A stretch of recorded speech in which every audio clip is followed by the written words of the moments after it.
Good evening, everyone. 6 o'clock. I want to thank everyone for joining us this evening to talk about landscaping with fire and drought in mind. My name is Felicia Smith. I'm the Utility Conservation Analyst for the City of Healdsburg.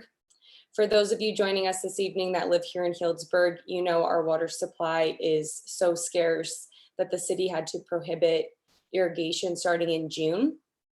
So in order to reconcile this extreme measure, we really wanted to provide people with some knowledge, tools, and considerations on how to maintain and reimagine your landscaping.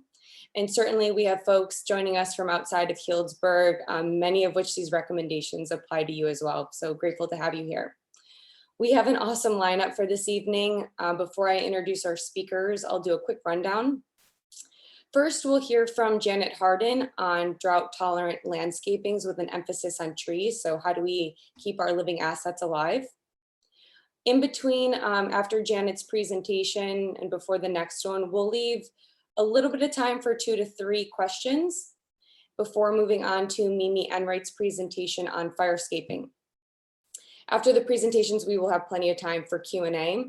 And we will also be joined by Healdsburg's one and only Linda Collister, our fire marshal, to also talk about her expertise on firescaping in the Q&A session.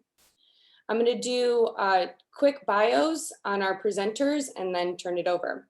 So we'll start with Mimi Enright, who was born and raised in the Bay Area and spent many happy days as a child exploring the Santa Cruz Mountains.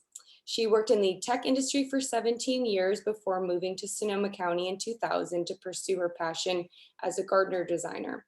She completed the training to become a UC Master Gardener in 2011 due to her interest in helping increase Sonoma County residents' education on sustainable landscaping. Mimi also completed a sustainable MBA with a concentration in food systems in 2014, and she's been with the University of California's Cooperative Extension, Sonoma County since 2013 in a dual role as a Master Gardener Program Coordinator and Program Manager, focusing on community-based food systems with a particular focus on emergency food response and food recovery.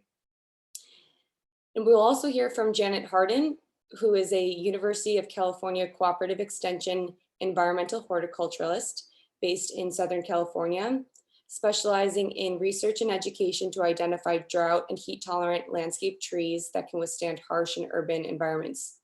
She regularly presents talks to the green industry professionals, nonprofit organizations, academics, master gardeners, and home gardeners on these topics.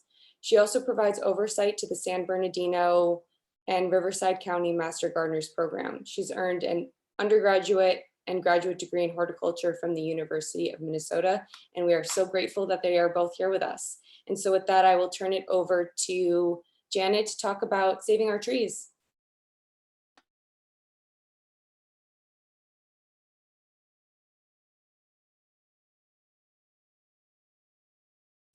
Janet, you're muted. Good evening, everybody. This is second best to being together in the same room, the same place and time.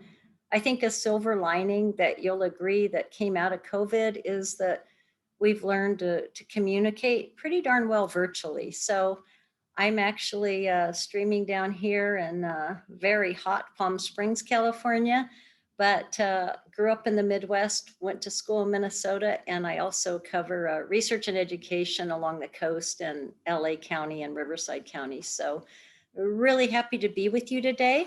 I'm going to upload my slides.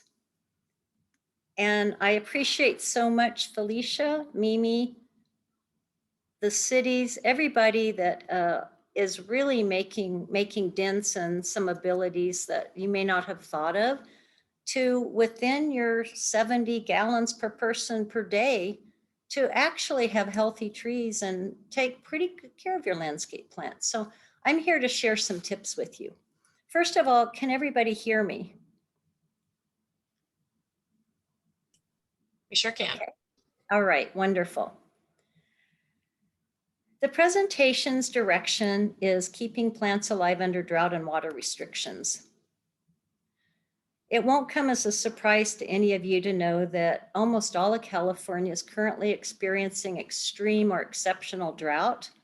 If you compare the map on the left, which was the third week of April, to the map that came out today, our most recent drought map of the state of California, you can see some really stark differences just in a couple short months. So looking toward the future, I think that while no one has a crystal ball, that we've learned from our experiences. We had a drought that barely ended, and then we were quicksanded into this one. And since I've been in California for 35 years, we've had 4 what I would consider pretty jolting droughts. And this one may continue for quite a while, and we need to expect that it will. If for some reason we're wrong, then toast to everybody. But let's see what we can do, expecting the worst and moving forward together. I think the biggest take-home lesson that I'd like to parlay this evening is that trees should be our priority when there just isn't enough water to go around. Trees have been there for us. Let's be there for them. These pictures are all of trees that are at least 40 years old. Some of the benefits that we reap from trees occur earlier and some later, but I think the thing to really think about is, as we go into what likely will be a multi-year drought, is how about just thinking of foregoing our landscape plants that we can get back in 2 or 3 years, such as our turf, such as our flower beds, basically all non-edibles and ornamental plants that aren't woody, that aren't either tall shrubs, which are short trees. They kind of segue at about 10 to 15 feet.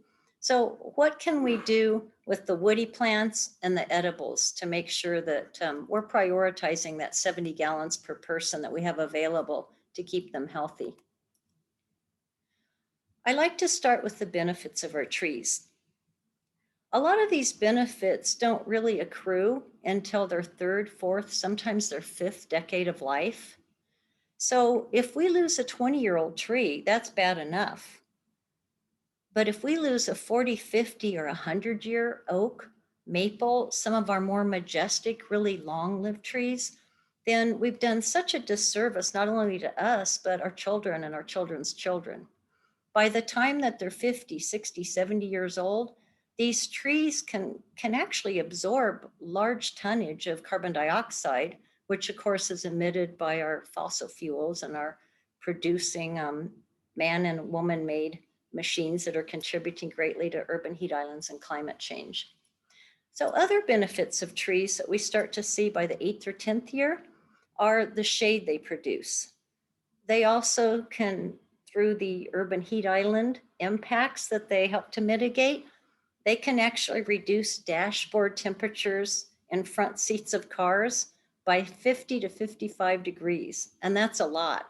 The dashboard is the hottest part of your vehicle. So not only are you saving energy, but also the buildings and the whatever the establishment is in the parking lot you're parking at under a tree to visit, they're also saving a lot of energy costs just within the building, to particularly in the air conditioning season. Trees also clean the air. They remove dust, they absorb pollutants, and of course through photosynthesis, they provide oxygen for life. They're great windbreaks. They also capture runoff water and storm water.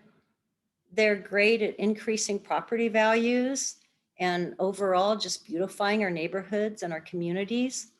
There's been a lot of research that's been published in the last decade on ability of trees to improve statistically significantly our mental and emotional health and well-being. There were studies done that started way back in the 80s, but they've been greatly enhanced in the last 10 to 15 years.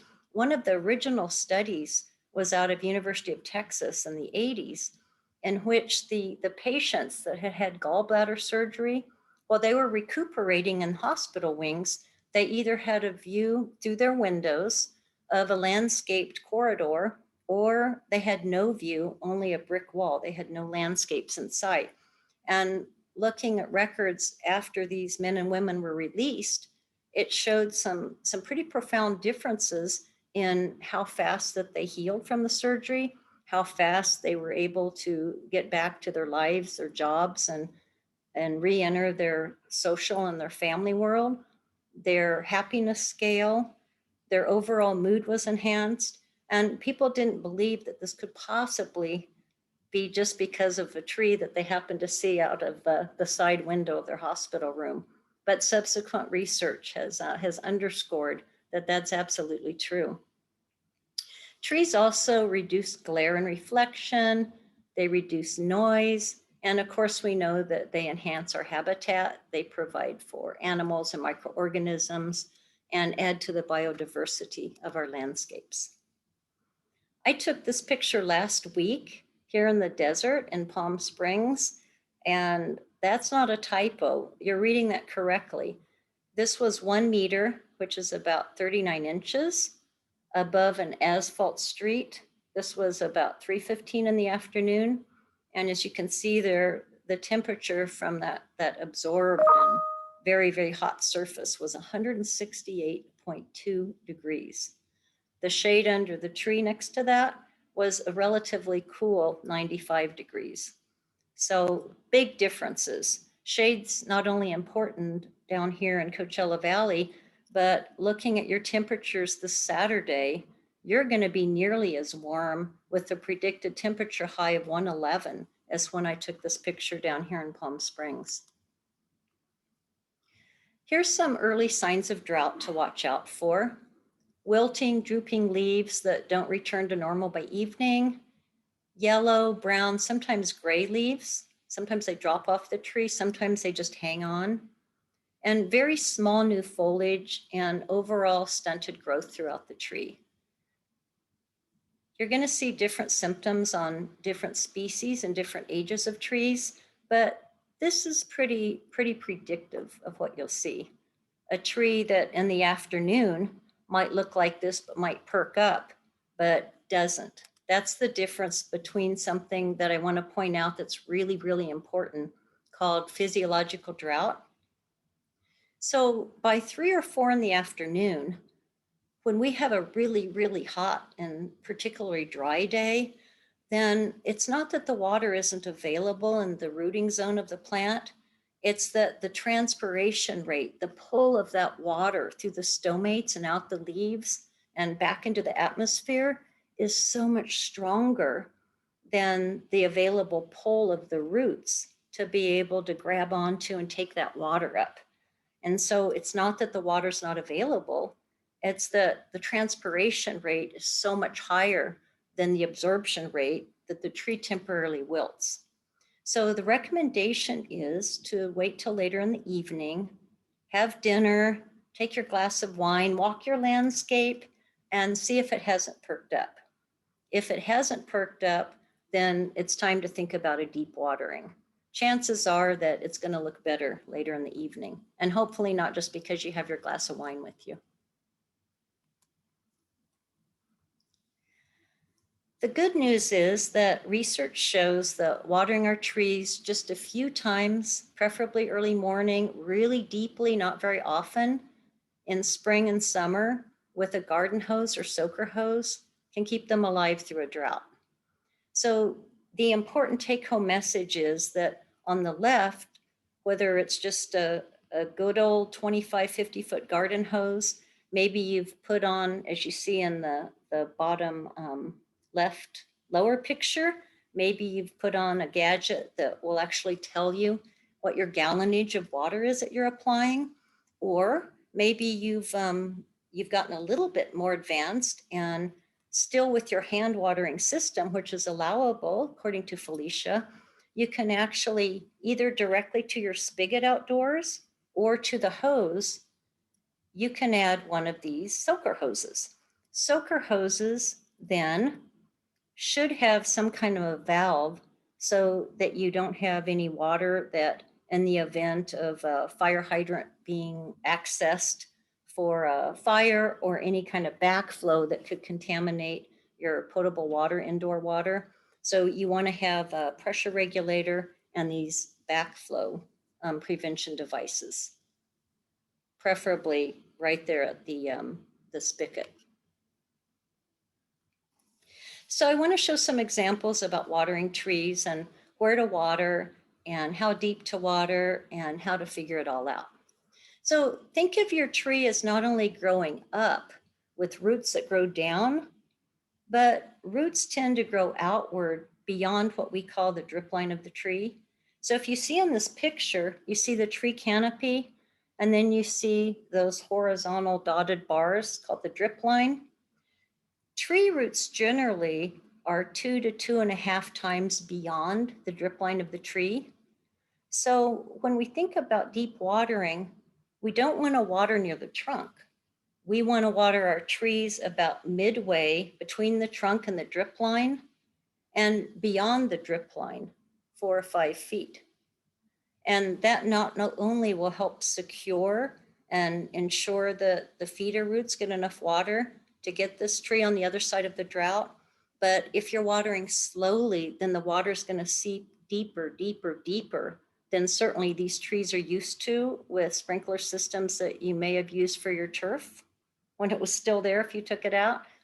So the idea is threefold: deep, really slow watering, not the trunk, a few feet out from the trunk, central to the canopy and beyond the drip line.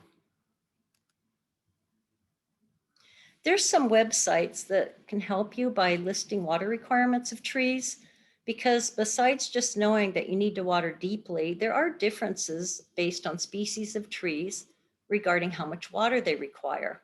So the one with the funny name, of course, is our University of California one, because we tend to have very functional and boring acronyms. So this one is called WUCLS. It's exactly what it is. It's Water Use Classification of Landscape Species. So you can actually search, you can find right on there. I've typed Healdsburg, and I did that last night, took a screenshot. So it's fairly recent, should still be there. And I clicked water use of very low and low and tree.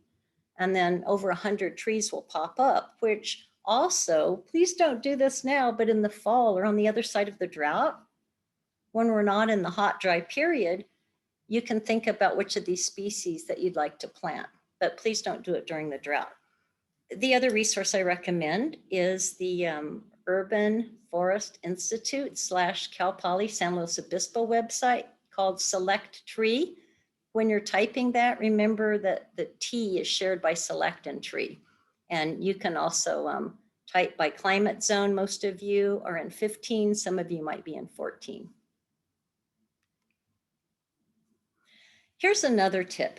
As we go into the fall, even if the drought continues as expected, your plants only require about 10 to 12% of the water that they did in the summer to keep them alive. So we tend to see drought stress trees going from early to midsummer. And so it's this big flashing neon sign reminding us, oh, my tree needs more water. But we don't have this big flashy neon sign reminding us in September, October, and November, whoops, I'm overwatering. So you can save a lot of water by now by realizing that 80 to 85% of a tree's water need is actually in late spring through the end of summer. So this is specifically for Marin Sonoma transect. It includes Santa Rosa, Healdsburg, Cloverdale, and you can see over the course of the year that the fancy term, the evapotranspiration rate, this is just a comparison plant, which happens to be a tall fescue or other cool season grass that take in general about twice the amount of water of most plants. But this is what we call the reference plant. So all your landscape plants are going to follow this curve, but they're going to take only about half the water that you see depicted on the 12-month scale of the year.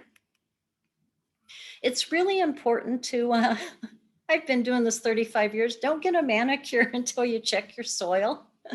It's really important to realize that the sandier your soil, the more straight down and less lateral that any water you apply is going to tend to go into the soil. So if you look at the picture, the left soil is very silty, The middle is what we like to see. It's more of a compost or a loamy, perhaps a loamy with slightly sandy texture.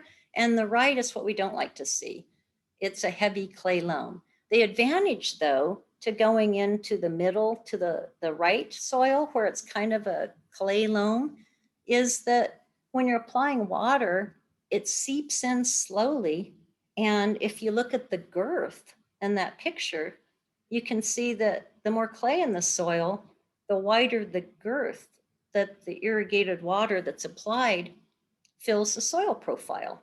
So you would need to water much longer with a heavier soil to get the same amount of water in as you would with the sandy soil, which if you water very long, it's going to go beyond and be lost underneath the root zone. So here's some things you can do to figure out what kind of soil you have. Some of you may have done this. Those of you that are master gardeners, I'm pretty sure you've done this. It's a fun thing to do. I still do it, even though I pretty much understand and know my soils here at home.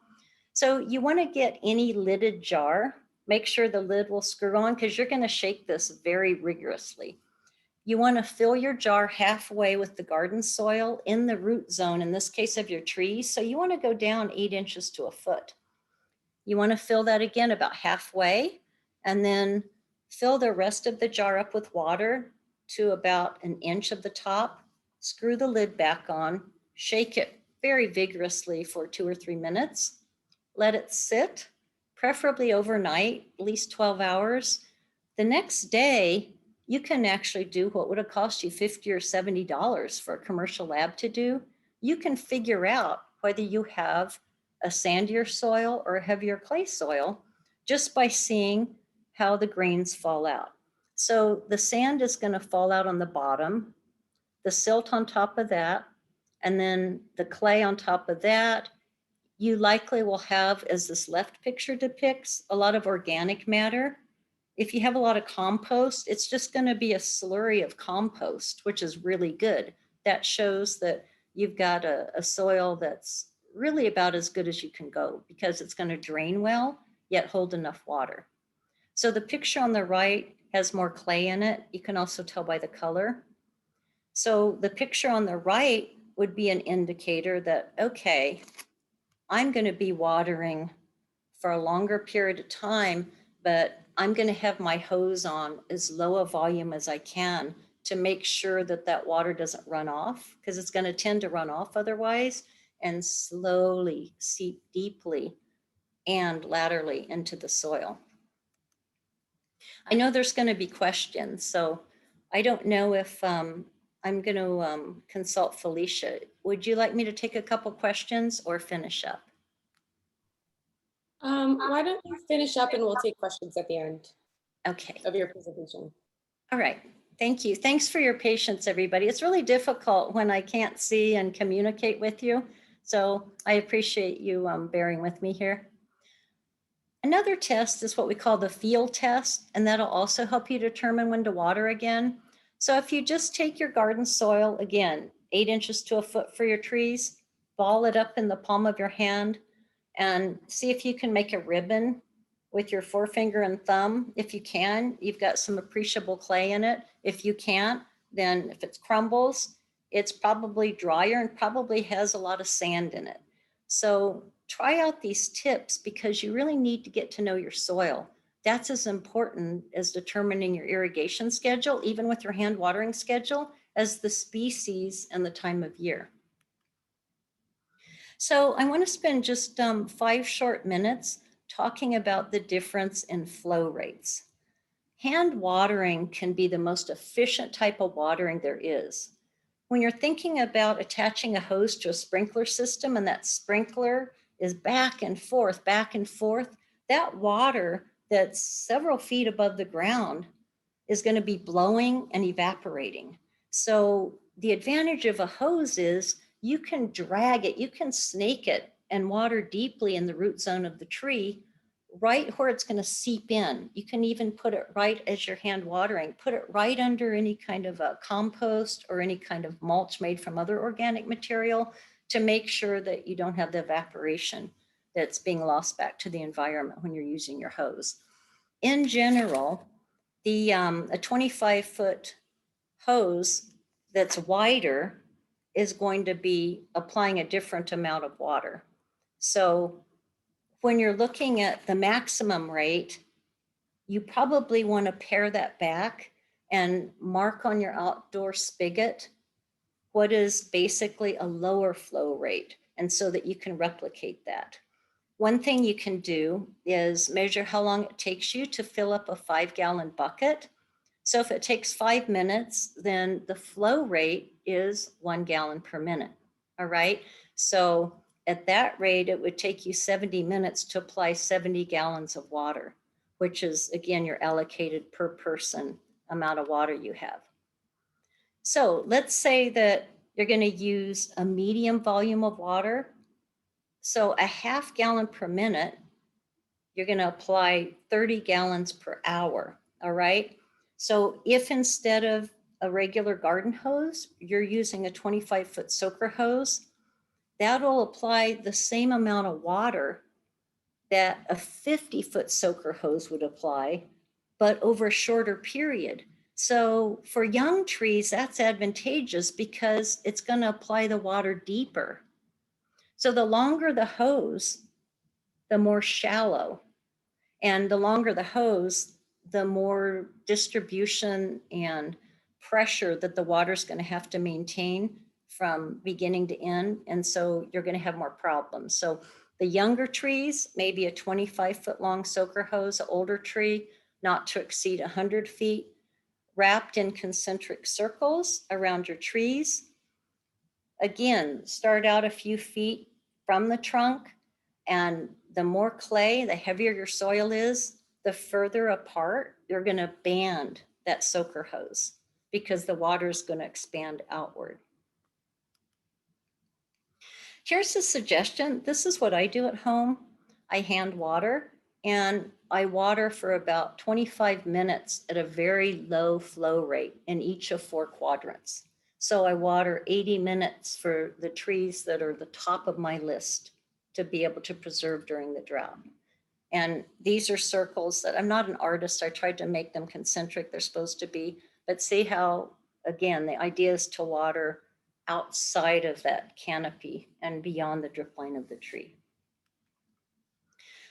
Just a caution, a lot of us are finished. We've had it with our turf. And if that's a decision that you've made or you're considering making for a cash for grass rebate, please remember that those roots extend far beyond the drip line of the tree, and likely that tree was highly dependent on the water that was given to it by the sprinkler system that was on the schedule for your turf and not the tree. So gradually, you want to wean off that tree from maybe daily or 3 or 4 times a week shallow waterings to more what the tree prefers, which are weekly, twice a month, deeper waterings. This is really important.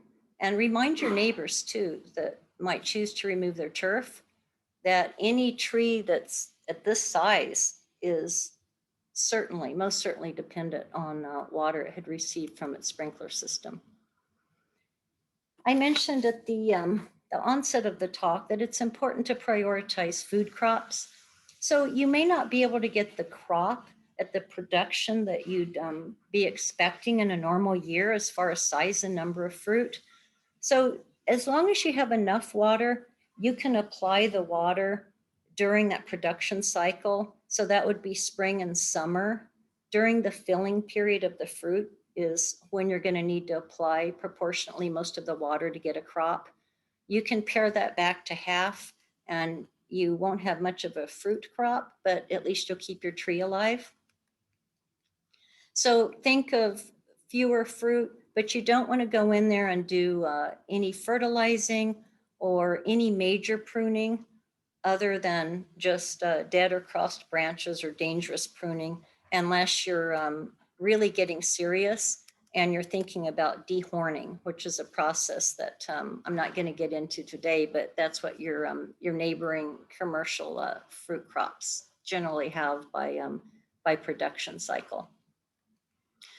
Citrus, you're probably going to see a lot less fruit because the spring fruit set period is a long one, and you're not likely going to get anywhere near a normal crop. Other woody plants like shrubs, you can cut back to about half of what naturally they would receive in a given year if Mother Nature were kind and we did have any appreciable rainfall.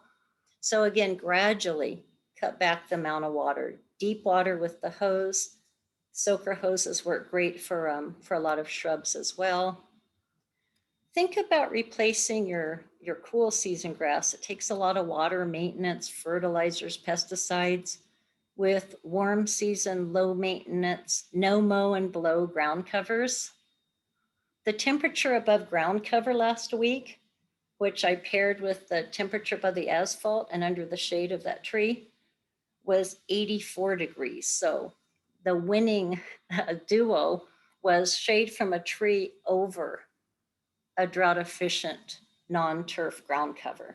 That was the preferred nature of having something living that as it transpires, it's cooling the air, yet it's not taking the water and care and resources that turf would. Remember that in general, water is most critical during the first few weeks of vegetables development. Tomatoes, beans, and root crops like carrots do require fairly regular watering. They're just not going to make it. They're not tolerant to long dry periods. Vine crops like squash, they often fare better. You can sometimes keep them alive with just a few waterings once or twice a week during the season. I talked a lot about mulching. If you're in a fire-prone area, then please don't apply organic mulch. Think about rocks, decomposed granite or pebbles. But even then, think about what these areas that Mimi's going to be talking about are comprised of, and think fire-safe landscaping always. So we certainly don't want to be adding 3 or 4 inches of organic mulches in either our vegetable beds or around our trees in any fire-prone areas. With that said, mulches, whether they're inorganic or organic, are fantastic because they greatly reduce the water that otherwise would be evaporated out of the soil, and they also keep weed seeds from germinating. This is another picture from the desert. This dyed black mulch was 171 degrees. So in inland and desert areas, we're saying go natural, lighter colored mulch. Again, fire-prone areas, no wood mulch whatsoever. So here's just more temperatures, very, very hot. Remember, just as we talked about watering, not the trunk, but a few feet outward and beyond the drip line, think about mulch matching that pattern. You don't want a mulch volcano that you see here. You want mulch several inches from the trunk and outward. This is the big water waster in turf. So if you have some time, repair leaks, low heads, broken sprinklers, unmatched sprinklers, pressure problems, spacing problems, to increase the evenness that the water's being applied across your turf and other ground cover plants watered with a sprinkler. Don't fertilize during the drought. Fertilizing is going to actually, in the short run, green up your plants, and you may think you did the right thing, but within 2 or 3 weeks, you're going to notice that they're getting really wilty and require more water. So cut way back to nothing as far as fertilizing. As we said before, don't plant new plants. Wait until we're on the other side of the rainbow. This isn't the time, even with you minimizing indoor use and saving as much as you can, you need to water newly planted trees nearly every day, even native and drought tolerant species. So hold off. Use the water you have for your already in the ground trees. This is something that I know you're all doing, so I'm not going to harp on it, but don't let the water get away. We have a publication, and I know a lot of you know as much as we do down here about the laundry to landscape systems. They're allowed in your area without a permit as long as you don't cut into the plumbing system. you can irrigate 8 or 9 ornamental trees, and you can save that water and use the potable water you saved on your edibles, because you don't want to be applying this to root crops and edibles in general. So you can swap, all right? Trade your water. Keep weeds out is another tip. Weeds, if you don't have the mulch layer as deeply as it needs to be, weeds will germinate eventually. So you need to replenish that mulch layer and hand pull them. Don't use pesticides, particularly during drought, because that's just going to cause more stress because the plants don't have enough water to grow well. And any kind of secondary or tertiary stress could be what really sets them off into a downward spiral that's really difficult to bring them out of. We're all doing this now. Do you remember the days where we were out there with our hose? We don't do that anymore. That's a good thing. We have a lot of drought-related resources in University of California. The Master Gardener program is 6,200 of them right there. We have over 6,200 volunteer Master Gardeners. Mimi's the program director, and she's going to talk about them and what they do. But I have to give a shout out to the wonderful information, research-based advice that they offer. They go through a rigorous 18-week program. We have Master Gardeners in most counties in California. And please reach out for more information on the topics we're discussing this evening.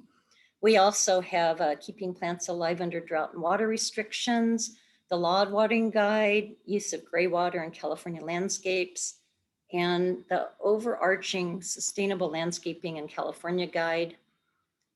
Another website that I've been going to every day is the California Institute for Water Resources. It's got a lot of blogs and it's got a lot of recordings and really, really interesting speakers. So I highly recommend all these resources. And most of all, I want to thank you for securing a brighter future for our children's children and thinking forward, pay it forward. We need to start now because more and more people are moving to our cities and they're getting hotter and hotter by the day. Thank you so very much. Thanks, Janet. Appreciate that. We did get a couple of questions that came in, so I'm going to maybe take 2 or 3, and any that we don't get to now, we will get to at the very end. So the first question that came in is, shouldn't clay soil be watered on a cycle and soak regimen? Excellent question, and you may need to do that. So I appreciate bringing up that topic. If you start to get runoff and you just can't get the water in deep enough, particularly in a tree, then yes, get it in as deep as you can. Take a trowel or straighten out if you have an old-fashioned coat hanger. It's going to stop. It's going to be hard to push it in when that soil is dry.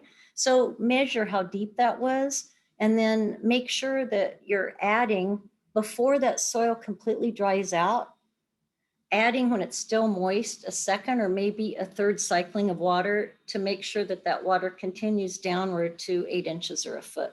So you may need to cycle water, which is different than just spritzing it, watering it for 10 minutes in the morning, and then the next morning watering it for another 10 minutes.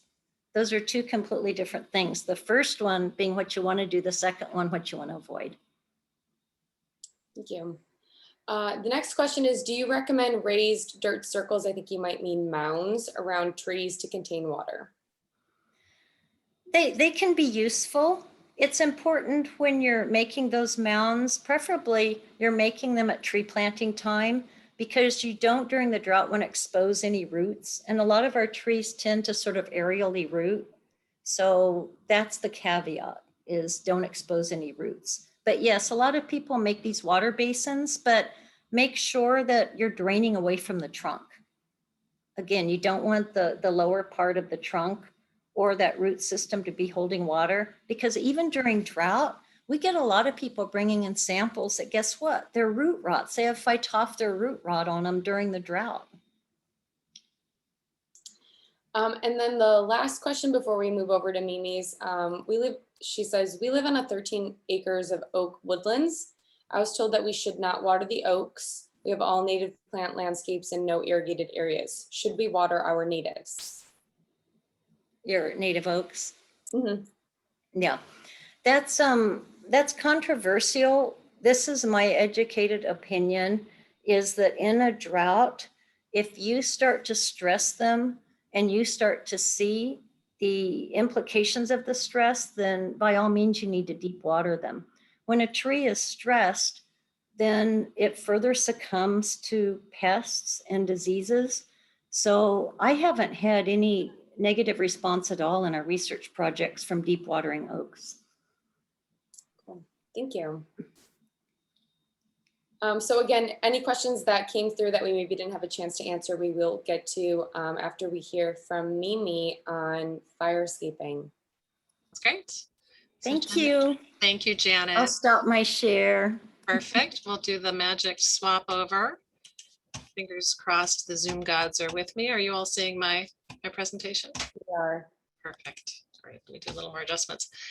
So I'm so glad we have so many folks who've joined us tonight. Thank you for joining us. And hopefully many of you are already familiar with the UC Master Gardener program and what we do. If you're not, we are trained agents of the University of California.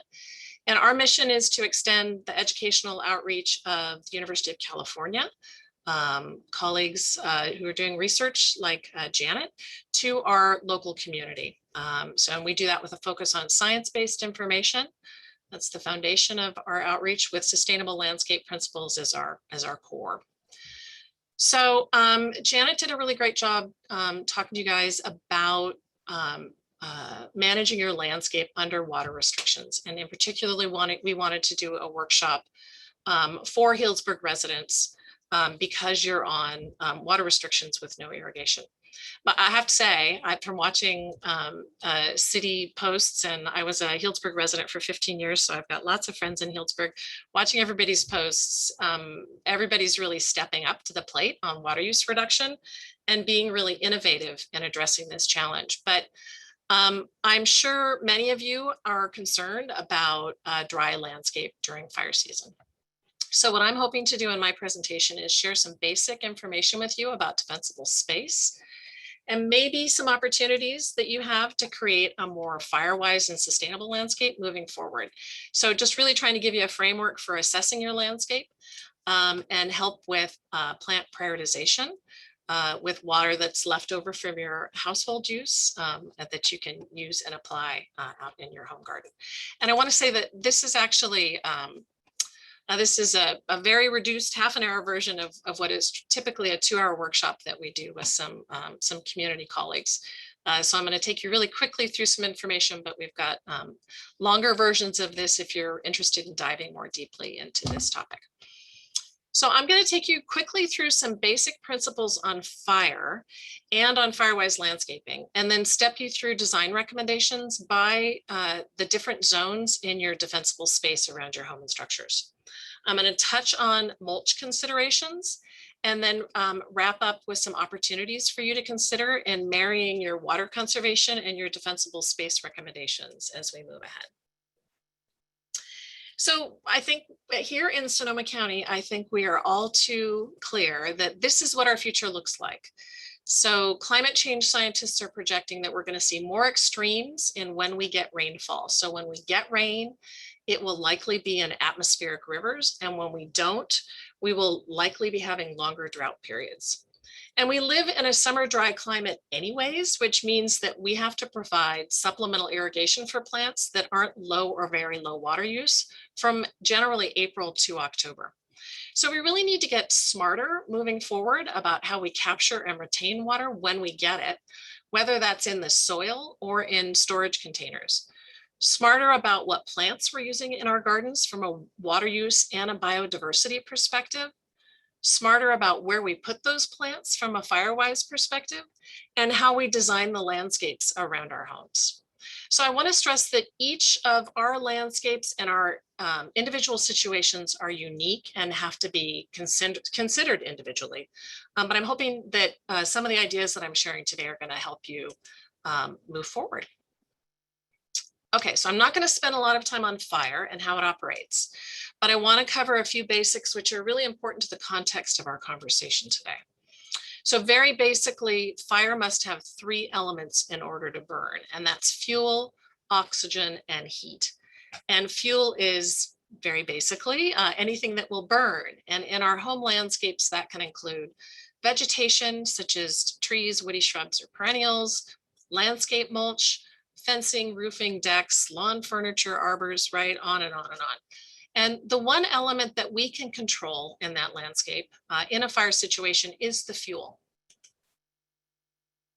So there are 3 threats or exposures that a building can experience during a wildfire: either direct flame contact, radiant heat, or embers, wind-borne embers, which we're all too painfully familiar with here in Sonoma County from the 2017 wildfires. Traditionally, educational messages have mostly focused on how to reduce direct flame contact through defensible space. But preparing for embers takes a different approach. And this is really important because the majority of structure ignitions are associated with embers, and they can ignite building components and contents directly, or ignite the vegetation and other combustible items adjacent to or near a building. And then this can then result in a radiant heat and or direct flame contact exposure. And embers seem to have a way of finding a weakness in a home. And since most building ignitions have been attributed to embers, this is really a particularly important aspect that we need to be aware of as we work to prepare our homes and landscapes against future fires. So you want to start trying to look at your landscape with a new lens for identifying what might be a receptive fuel bed for embers. So you want to look at where an ember would ignite organic materials and possibly transmit that fire to your home. So for example, embers may land on and ignite debris that has accumulated in your gutter.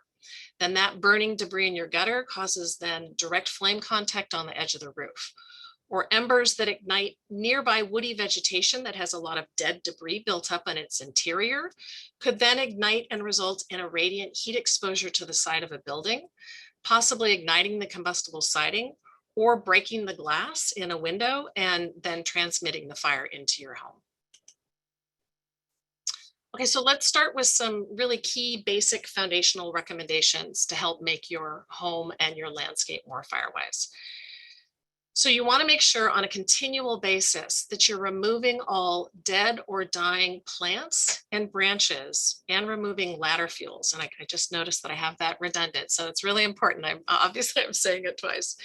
You want to create, and this is a new concept for a lot of folks, you want to create islands of plants with non-combustible paths between them to interrupt the path of the fire. And I'm going to talk about that a little bit more when I go into the different defensible space zones.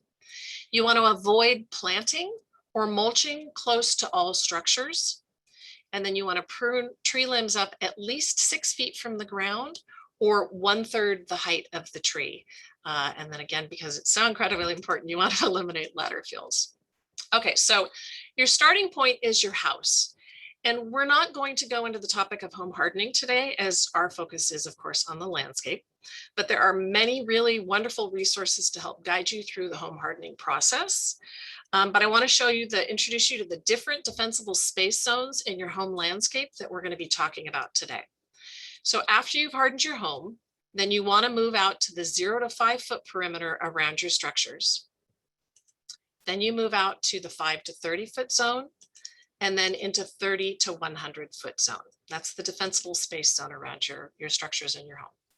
Okay, so let's start with the 0 to 5 foot zone around your structure perimeter, and it's called the ember defense zone. So this is why I spent some time at the front end talking to you about the high risk we have associated with embers threatening our homes.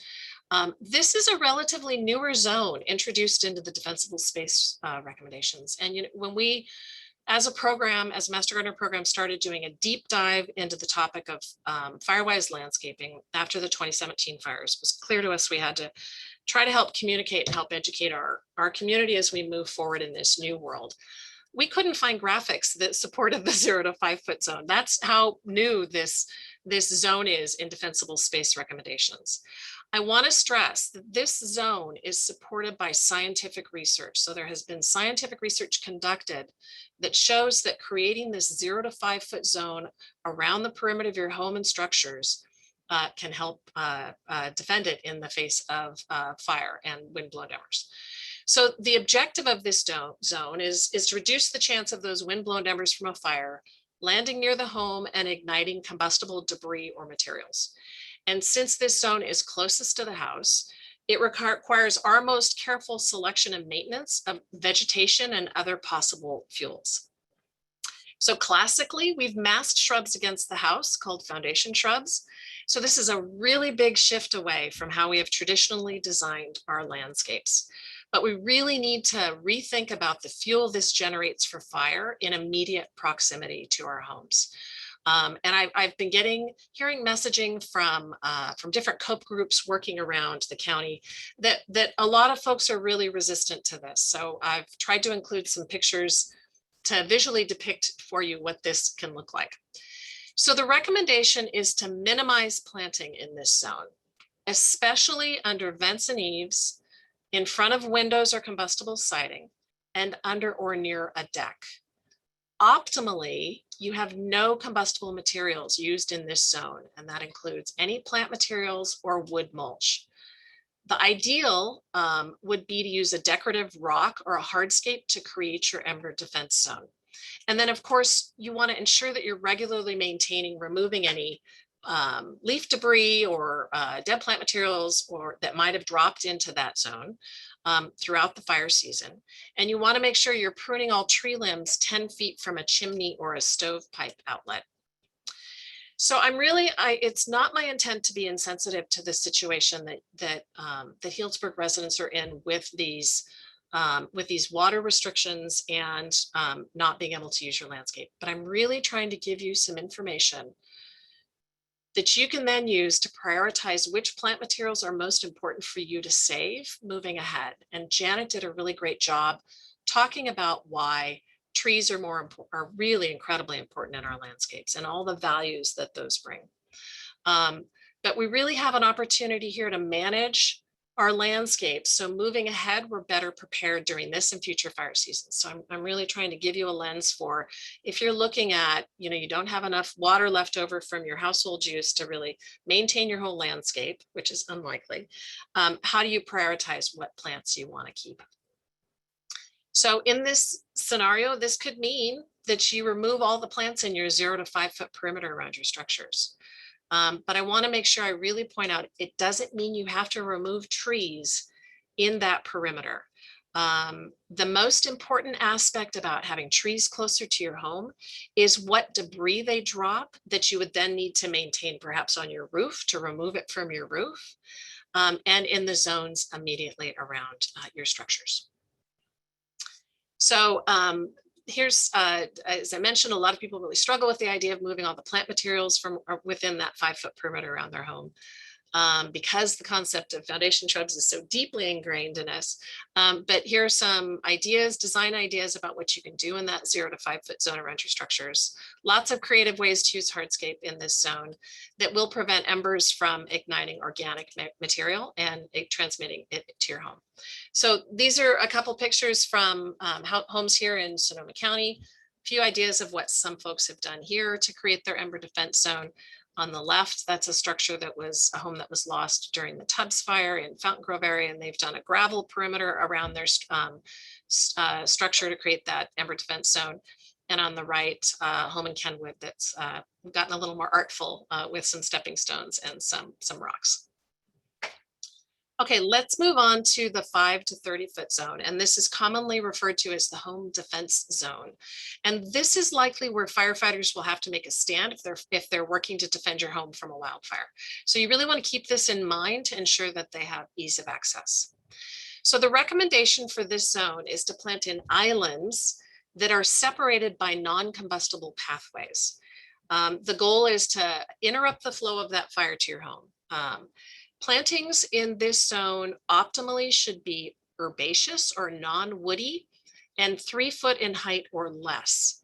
You can consider inclusion of a shrub or a tree, but optimally it would be as a specimen or a single tree or shrub rather than masses in this 5 to 30 foot zone. You want to ensure that all your plants are accessible for regular maintenance, because you want to make sure you're keeping all the plants clear of dead material or any of that woody debris that can build up, for example, in some woody shrubs. The recommendation is not to use wood mulch in this zone. Perhaps you can consider using compost as a mulch in this zone. I know, for example, I'm going to do an experiment with using gravel as a mulch in my beds in the 5 to 30 foot zone. So I'm really looking forward to Janet's answer to that next question we didn't get to in the Q&A about, what are the impacts for that heating up the soil more. So I think a lot of us are going to be doing a lot of more experiments in managing our landscapes from a sustainability perspective and also making them more fire-wise. And of course, the 5 to 30 foot zone is a great area for hardscape, such as patios that we often have close to our home. So again, from a design perspective, in the 5 to 30 foot zone, you want to have low growing, mostly perennial plants that are well maintained, and consider inclusion of hardscape to break up those planted areas. And this is a great idea with a dry creek bed, separating some planted areas here.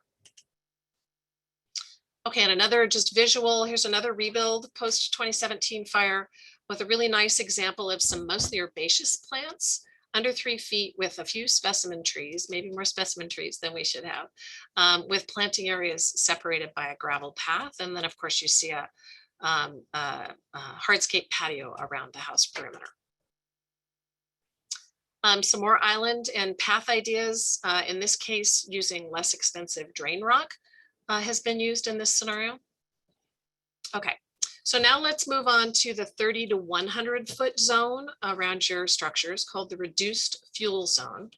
And we really have the same basic principles here as we do in the 5 to 30 foot zone, but you can include shrubs and trees in more widely spaced groupings. But we want to continue that focus on creating islands of vegetation that are separated by hardscape. And again, I can't stress enough, you really want to make sure you have easy access for maintenance. Wider pathways can help facilitate that access. You want to continue your vigilance on ladder fuel removal and regularly removing dead plant material. Really important for us to all be doing throughout the fire season.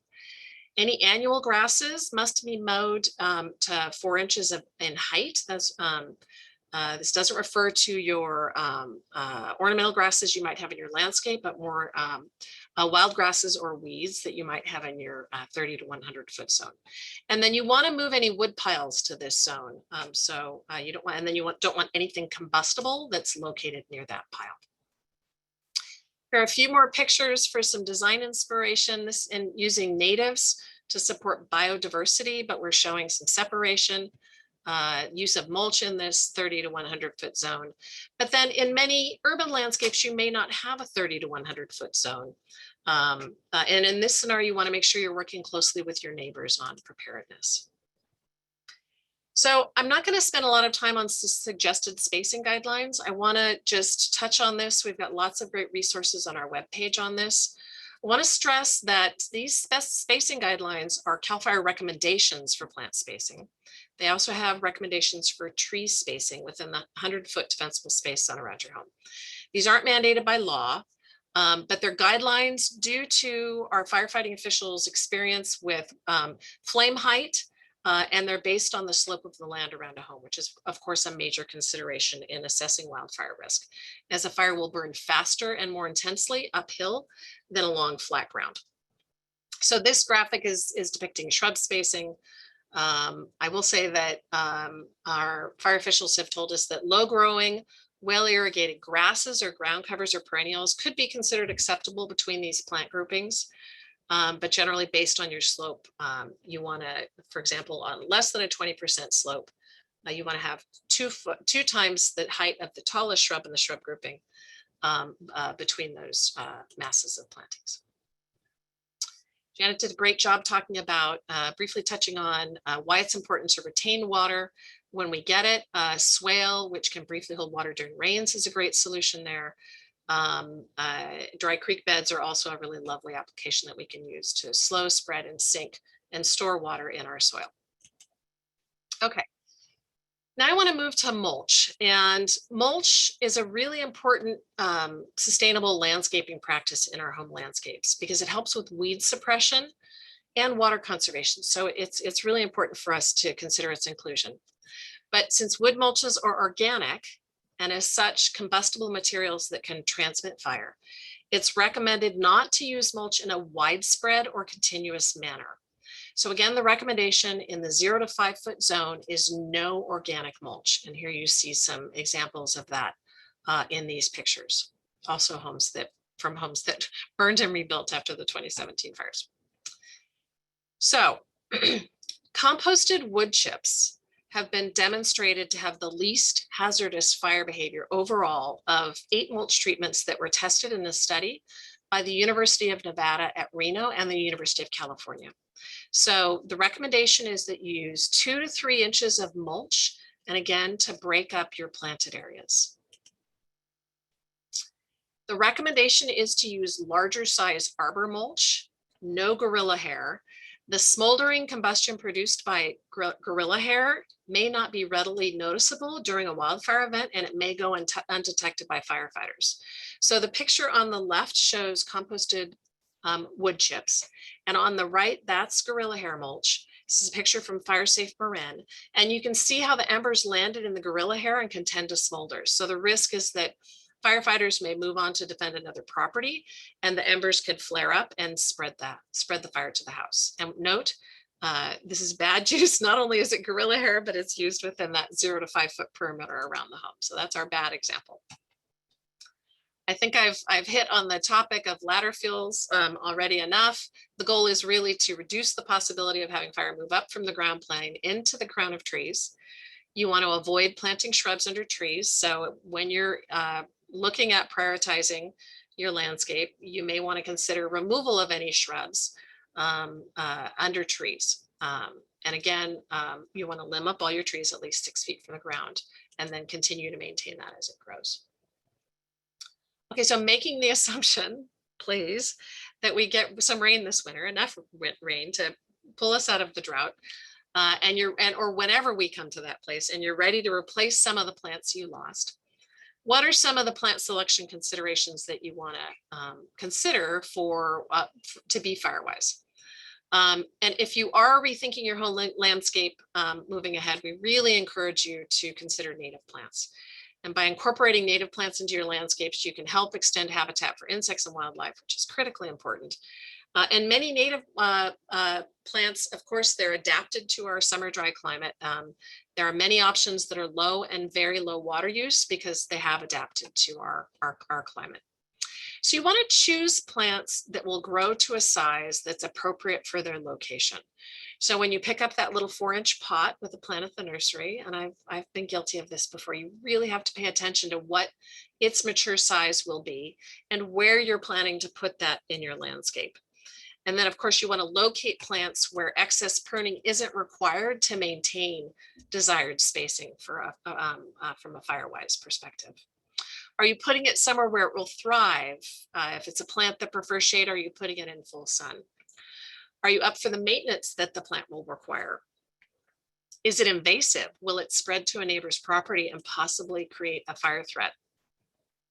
And how will it change over its lifespan? So lavender is a great example, a heavily used landscape plant in our home landscapes here in Sonoma County and in wine country. But it starts out as herbaceous and it becomes more woody over time. So after being deeply enmeshed in this topic for the last 3+ years, I've really started to see a landscape through a different lens. And I think about how a fire will move through that landscape around my home and how much fuel that would add to a fire. How much woody mass is there that would contribute to the fire? And with that, for example, with that lens last winter, I cut back some larger salvias that had become really woody. And they've grown back beautifully this spring with more herbaceous stems with less woody mass. So they'll become woody again in a year or two, and I'm gonna have to cut them back again. But if you don't want that kind of regular ongoing maintenance, then really considering a plant's characteristics when you're selecting it for your landscape, for how a plant will change over time is a really important consideration. So just wanted to share, this is a great East Bay mud graphic that shows before and after maintenance with ladder fuels for an existing mature landscape. In the before, we see no break in the planted areas and shrubs massed up against the house. And in the after maintenance, we've got islands of vegetation, shrubs next to the house have been removed, trees have been limbed up and ladder fuels removed, and the trees and shrubs have been thinned. Okay, so here's a quick recap on some of the Firewise design considerations in the defensible space zone. In the 0 to 5 foot zone around your house, you want to use inorganic materials, right? So no plant materials, no wood mulch. You want to use inorganic materials such as gravel or stepping stones. In the 5 to 30 foot zone from the house, you want to plant in islands separated by hardscape. Plant materials such as low herbaceous perennials, grasses, or succulents are optimal. And specimen shrub or tree or individual shrub or tree is also optimal.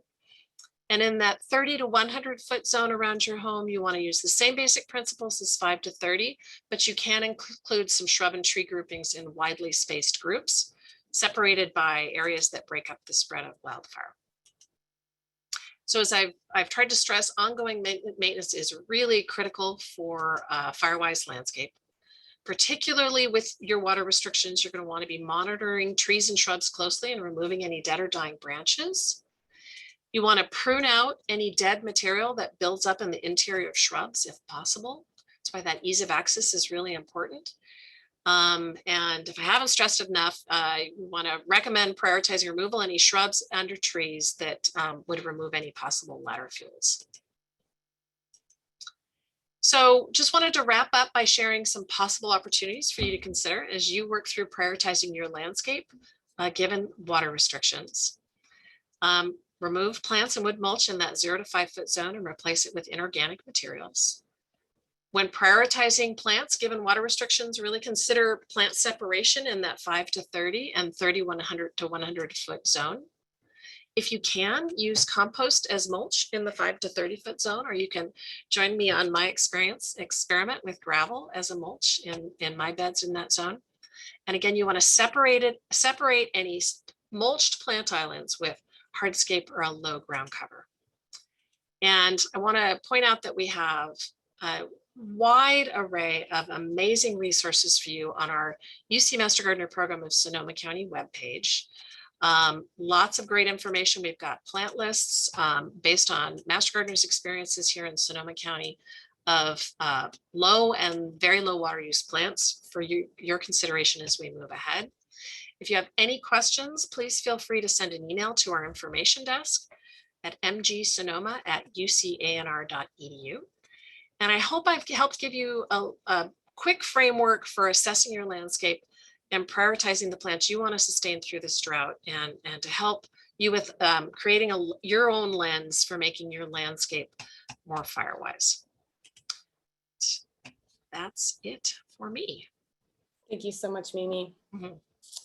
So I think we'll, bring Janet back. We've got a couple of questions for the group, and then from there, we'll open it up for live questions. So question for Janet is, does rock mulch heat the root bed too much? Oh, Janet, you're muted. I can hear you. So sorry, I was still taking in all of what Mimi had to say. Oh. Thank you. In our experiments, the thing that shocked us most was soil with no mulch at all. Just regular loamy soil was super hot. So actually the white and the lighter beige mulches, whether organic or whether inorganic, were actually the coolest material, both under and without shade relative to the other colors of the mulches. So yes, I think that as far as keeping weeds out and keeping water in and that light color, I think it's a winning combo. Thank you. So rock mulch in particular is not seen to heat up the soil more than a wood mulch, say?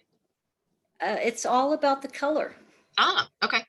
Yeah, the Walmart just down the street from me was selling, and I shouldn't just pick on Walmart, large box stores. They were selling this dyed black mulch, and it's in my experiment, and it was second only to the asphalt, and nipping at its heels was synthetic turf.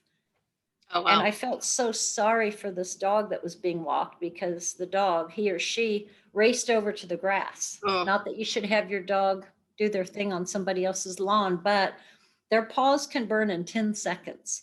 And synthetic, I think turf, anything from inland to desert areas should be outlawed. And I think along the coast, mm. one needs to really, really think about the sustainability. And Felicia, I know that on your website you cover that topic. So I'm not saying it doesn't have a place, but it's not a living, breathing plant that cools the environment, and it can get superheated. We have another question for you, which is, do you have a recommendation for good, on a similar note, a good recommendation for a choice of ground cover that can take foot/play traffic as a lawn alternative? There's so many, and I'm going to turn that over to Mimi because she's in your climate zone. So Mimi, take it away. Yeah, so lots of great, and I almost included this picture in my presentation, but I didn't, of a pathway someone had done out of ground cover called Carapia, which is a great low water use alternative for lawn. So we have, as I mentioned before, on our website, if you go to our webpage, we have a recommended plants for Sonoma County. Look for it on the left-hand navigation bar. And we actually have resources and information about lawn alternative options. We have lots of articles about that on our website. There's lots of options for us to look at. I don't know that if Janet specifically referenced, but traditional sod lawns are like the highest measure for water use. All other plant water use is measured against consideration of 100% of what a lawn uses. So a low or very low water use plant can use maybe 20 to 30% of what a lawn would use. And there's lots of great options and ideas. Please go to our website. We've put many, many hours into creating those resources for you, and I think you'll hopefully find some good ideas. And if you don't, please feel free to send an email to our Master Gardener Information Desk, and they're happy to help you with some specific recommendations specific to your site conditions, sun, shade exposure. There's a lot, type of soil, lots of different considerations, and they can help you out. Mimi, I put in the comment in the chat a link to a table that we have on lawn replacement and lawn art alternatives. Awesome. Thank you, Cleo. So the next question that we have is about recycled water. So as you know, Healdsburg is doing a recycled water delivery program to our residential customers. And they're asking if we can refer them to a good resource on the usage of recycled water. The pH is very different than the water from the hose/tap. Is it harmful to any plants? And is there a suggestion for best use? Before you answer that, from the city side, we do provide, if folks are interested, basically like a composition of our recycled water, how it kind of measures up with different like macro and micronutrients. It isn't allowable to use for any and all irrigation, including fruits and vegetables. So that's kind of our general take on it, according to the State Water Control Board. But I don't know if you guys have more in-depth experience with it. I'll just chime in that water quality varies greatly. And again, after our midweek talk, got to know Felicia, and your tertiary treated water is just about gold. It's just a step, if I'm understanding Felicia right, it's just a step down from potable water. So with that being said, that quality of water you could use on all your landscape plants. And I would say most of your fruit trees, I would still stay away from any kind of root crops. So if your city, and if you're not in Healdsburg, if your city is allocating recycled water, it's really important that you get the quality ratings. Ask them to send you, they have to store it legally. Ask them to send you the breakdown of what's in that water. With the gray water, one thing that we want to make sure that you know is that, there's salmonella and E. coli in dirty diapers. And if you or a spouse is in a career with any kind of photographic chemicals or paint, then you want to shift that to the sewer. So with gray water, you can shift that. You've got that toggle switch. So you don't always have a toggle switch if you're irrigating through your system, except when you have restrictions and can't, alternative water to potable water. So basically you have pH issues. You can also have, you can have sodium and calcium.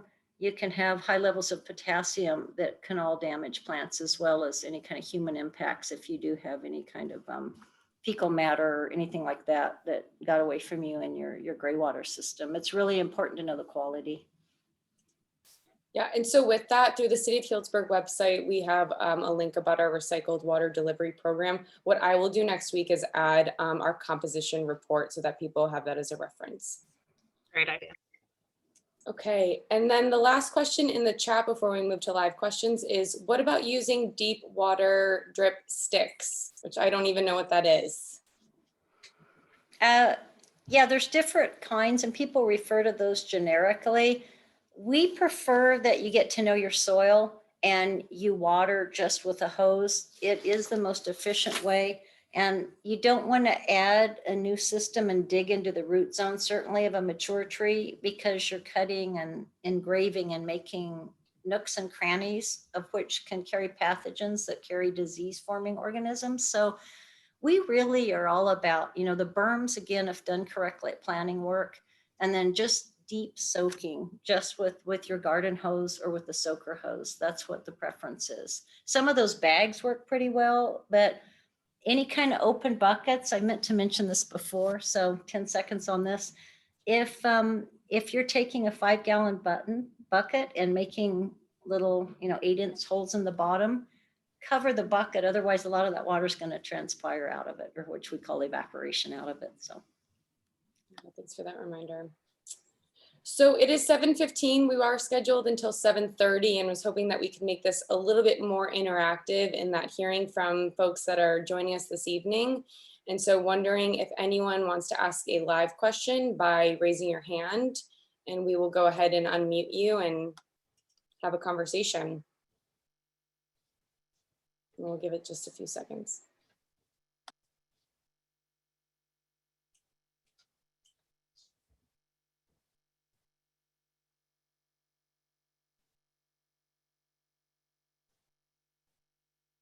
And if no questions, maybe while we're waiting for questions, I don't know if Linda Collister wants to share any thoughts or perspective. Really grateful Linda joined us. We always like to have a fire official with us when we're doing our workshops on sustainable and Firewise landscapes. Linda, I don't know if you want to share any thoughts with Meg folks? Alexander has a question.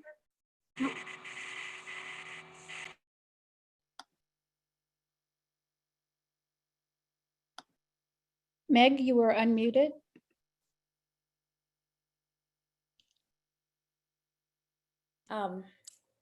Yes, I'd like to explore a little bit more the choices around protecting the fire zone of the house. And also a question about trees that are in the sidewalk strip. And so a lot of their roots are just all on one side. But it seems like if you don't do everything, is it worth doing anything?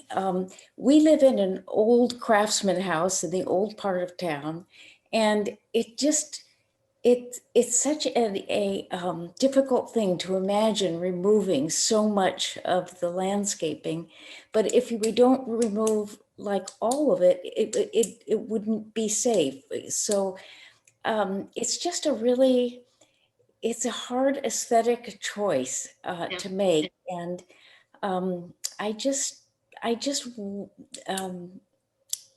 there's probably no answer to this, really. You either do it or you don't. But I'm wondering how people can, anyway, if you have any advice for us. Sure. So, I really feel like every landscape has to be assessed individually, and everybody has to make their own risk assessment. 100%, you should harden your home. I do not hesitate. And if you can consider it think about implementing that 0 to 5 foot zone.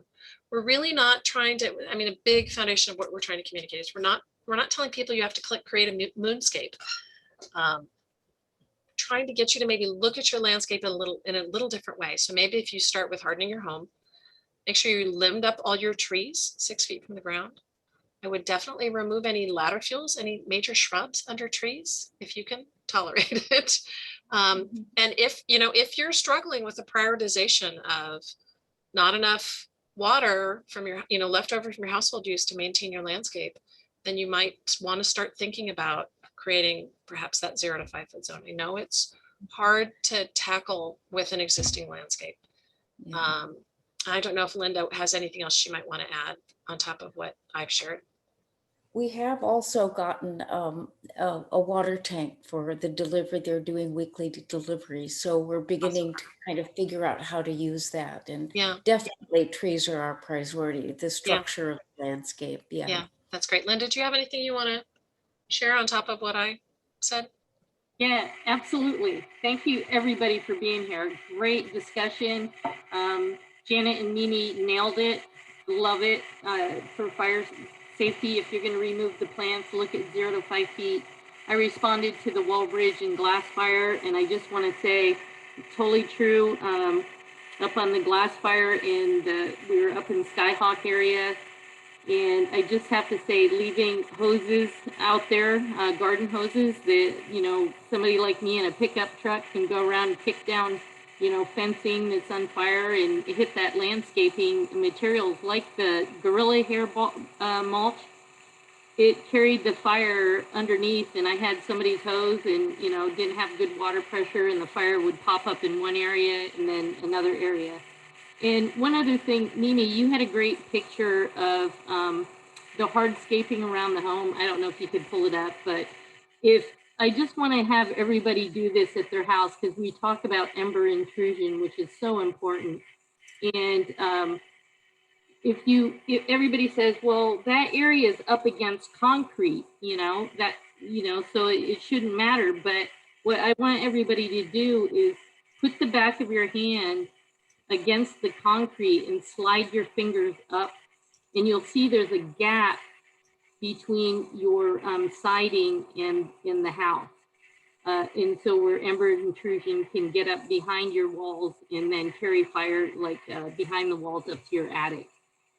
And I wish I should have got some pictures from the glass fire, because if you see the concrete area that's on the foundation of the home, and then you see the siding, if you were to put your back of your hand up against that concrete and slide your fingers up, there's a gap that your fingers fit in behind the siding. There's nothing there stopping ember intrusion to get in there. So it's really important. So for water conservation, if you're going to look at an area to save water, the plants that might be right there are the ones you want to look at.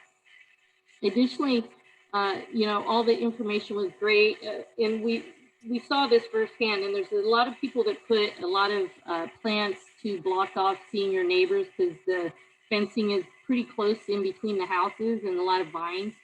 And we saw that started the fence on fire. It climbed up in between the two houses, broke the windows on each structure, and thank God they had the dual pane windows. So it broke the first pane of glass, and the second one saved the fire from going into the house. So just be mindful of that. The other thing I was going to say, Janet brought up a great thing about the trees. What we look at, even when we're in the open space doing vegetation management, we look at shaded fuel breaks. I love the temperature gun; it was killer. But you look at that, and what you want to do is keep that shaded area, because what we found is once you start cutting down trees and removing them, we get all these invasives, like especially we get Scotch broom moves in, and I think it's French broom, highly flammable invasive species start to come in. So love all the information. You guys nailed it, and I'll sign off unless anybody has any questions later. Thank you so much. Thank you, Linda. So Meg, I just really want to reinforce, plants provide so many services, ecosystem services, if I could use the phrase. And they're really, an important aspect of our lives and create really beauty. I loved beauty in our lives. I love Janet's comments about, mental and emotional health associated with trees and plant materials. It's not about creating a moonscape, but it's maybe about picking a few things to start with, like hardening your home, like limbing up your trees, starting to think about maintaining, removing any dead or dying branches, especially with the water restrictions. You don't have to wipe out your landscape. Just start maybe trying with a few steps to move forward in that direction. And every step, I think, will make a difference. I hope that helps. And I missed, I'm sorry, I've lost Meg's second question, which I think might have been for Janet. I think that, and Meg, my heart goes out to you. You're doing the right thing 100 times over. And, sometimes you say you're crying from the heart, because we're all in this together. And quite frankly, if we wanted a zero rather than a xeriscape, we'd just turn off our outside water. And what would we have? We would have urban heat islands light up like never before. So it's all about choices. And I hope that we're emphasizing that with your trees, they're not only worth it, but in some cases, you mentioned the narrow strip on the exterior, on the street side of the sidewalk. And there's a couple issues there. If the tree went in first and it's actually rooted underneath the sidewalk and street, it might be okay, especially if it's deep irrigated. And another thing I want to point out, when you're watering your trees, even though I suggested those 4 quadrants, if you don't irrigate completely uniformly and evenly, it's okay. The tree is still going to take the water up in that central trunk, the central core. Whereas if you have 10 million, which could be on a golf course, 10 million tall fescue plants, each of those plants requires its own water. So uniformity is so much more important with turf, which is what wastes more water than the grass. With your trees, again, it's all that central core. So any way you can, get that water as evenly as possible around those quadrants. But if you can't, it's not the end of the world. It's still important to continue to water them unless they're so hazardous that you really need to have them removed, because we don't want them to get to the dangerous position where they really shouldn't be saved. And I should have brought that up earlier, but if you have a dead tree for whatever reason, or you have hanging, crossed, potentially hazardous branches, you need to remove those.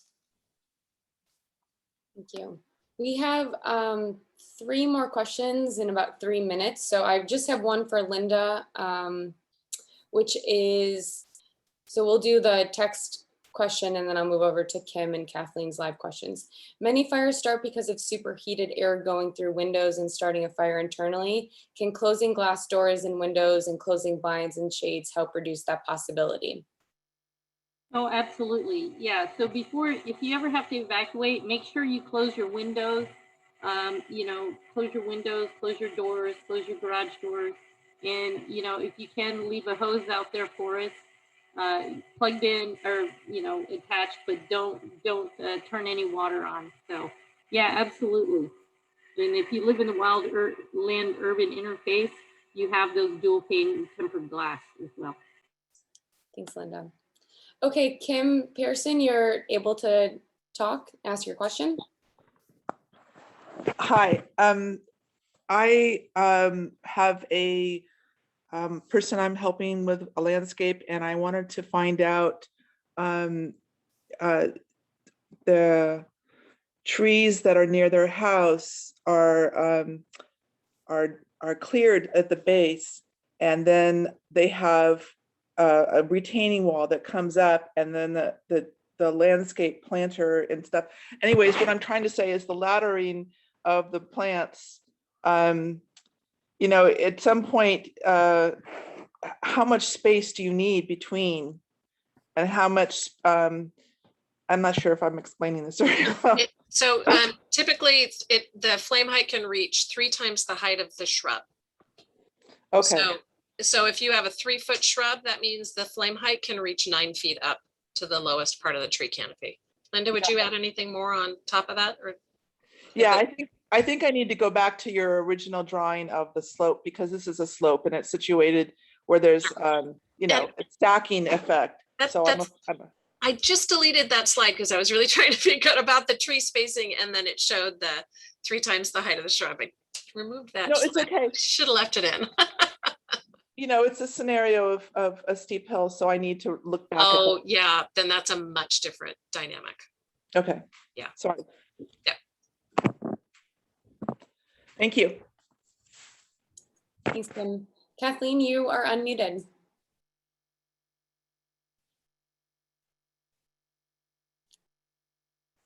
But you may have to unmute yourself on your end. Oh, you muted yourself again, Kathleen. Jeez, sorry. No problem. Can you hear me now? We can. Great. Okay, I live in the college area of Santa Rosa, and we have a Liriodendron tulipifera in the hell strip. It has branches that have died. PG&E has come out and trimmed limbs that are resting on power lines. They have left things hanging. So anyways, we're in the process right now trying to figure out how to take care of this tree. I'd hate to lose it because it offers so much shade for our home, but it's not doing well in that tiny space. And the Liriodendron is one of the largest trees east of the Mississippi. What it's doing in my hell strip, I have no idea. But it is a problem. And the city's telling me that in 20 years ago, city council passed a law that anything from the curb to your house is your responsibility. But this tree was in the hell strip. I don't know, anyone that can just give me some advice as to how to progress, I'd really appreciate it. Janet, any suggestions on a Liriodendron in the hell strip? Unfortunately, wrong plant, wrong place. And I wish that I had a unicorn to present to you. But just as a unicorn doesn't exist, near does a solution, that's going to make any sense. Yeah. There's nothing like consideration of the ultimate size and underground needs of a plant. That and magnolias and oaks and our other mid and large growing trees need at least 1,500 cubic feet of space underground. So do the math, and likely that doesn't have it. So again, watch for hazardous limbs. And we've all bought houses, or most of us, that people have made those, oh, I shouldn't have done that. And we've inherited it. But all I can say is it may need at some point to be removed because it's just not compatible. I'm sorry. It is not. And it's lifting, because it has such shallow roots, it's lifting everything, probably our home as well. Might have to make a tough decision there, Kathleen. I know. Thanks, guys. Thank you so much. So I think we've gone through most of the questions. We are right at time at 7:30. I wanted to say a humongous thank you to Mimi and Janet for sharing their expertise. I know that this is a lot. There's a lot of considerations. It took us a while to try and figure out how to weave these two topics together.